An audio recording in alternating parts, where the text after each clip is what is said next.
I am delighted to achieve a critical step towards one of the key commitments of the Kenya Kwanza administration.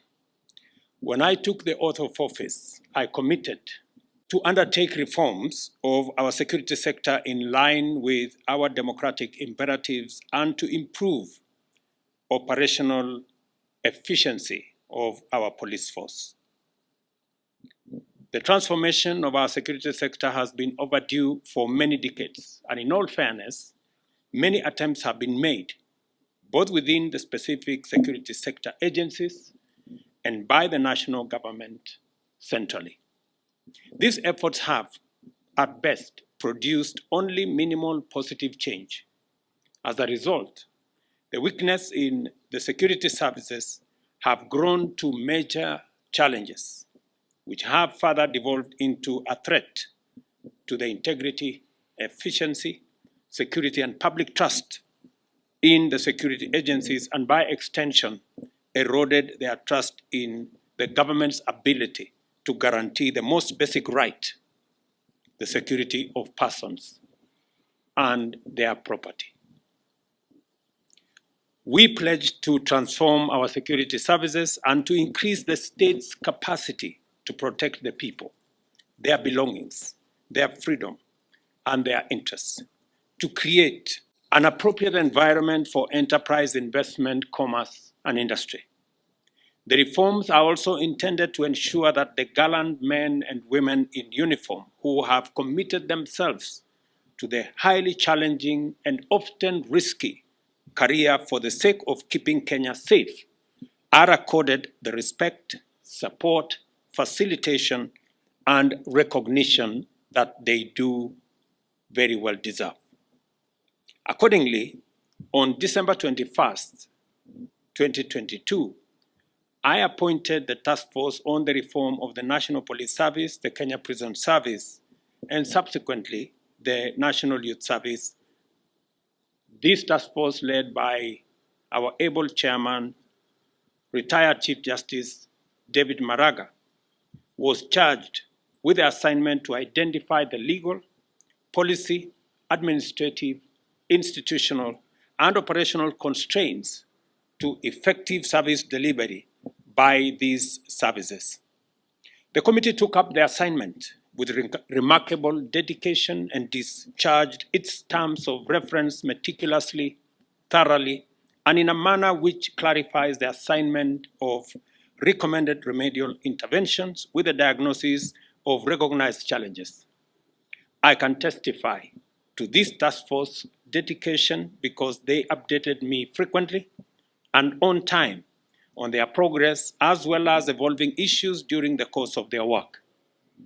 Implement the human resource policy on transfer for all officers in the three services to ensure no officer serves for more than 3 years in the same county. These and other measures documented in the report of the task force shall be transmitted for consideration and effective action promptly and conclusively by all government agencies that will be required by these recommendations. These are commitments that must not wait one day longer than is absolutely necessary, because our officers deserve support and Kenyans are entitled to a security sector they can be proud of. I am pleased that discussions between the SRC, National Treasury, and the relevant MDAs have proposed an alignment of these packages across the entire security sector. I thank Mr. Justice Retired David Maraga and all the members of the task force for a thorough, meticulous, compiled, and clearly written report which effectively articulate the necessity and urgency of transformative changes to our national policing and other security services. Your contribution to our transformative agenda is appreciated, Mr. Chairman, and your team, and your place in Kenya's history of positive change is assured. You can count on me and this administration to be meticulous and as thorough in implementing these recommendations with the same vigor, with the same commitment as you have demonstrated as you assembled these recommendations. This is a very proud moment for me because we continuously are discharging our commitments. We made a commitment, many commitments to the people of Kenya. There are some we implemented in day one, others in week one, others in month one, others in year one. We will continue to make sure that each and every commitment we made to the people of Kenya will be met, will be discharged, so that we can assure the place of leadership in Kenya, that leadership can match what they say with what they do. So I want to thank all the actors who have put this report together. I want to assure our men and women in uniform that as they put their lives at risk to protect Kenya, the government of Kenya, and the people of Kenya will stand by them to make sure that they serve in conditions that are sensitive to the responsibilities and the huge sacrifices that they are making. I'm very happy that the task force took time to engage with Treasury, to engage with SRC, and agree on the approximate terms of service for the three services. It will make our work much more easy for us to implement this report because we will have the least engagements and headwinds as we implement this report.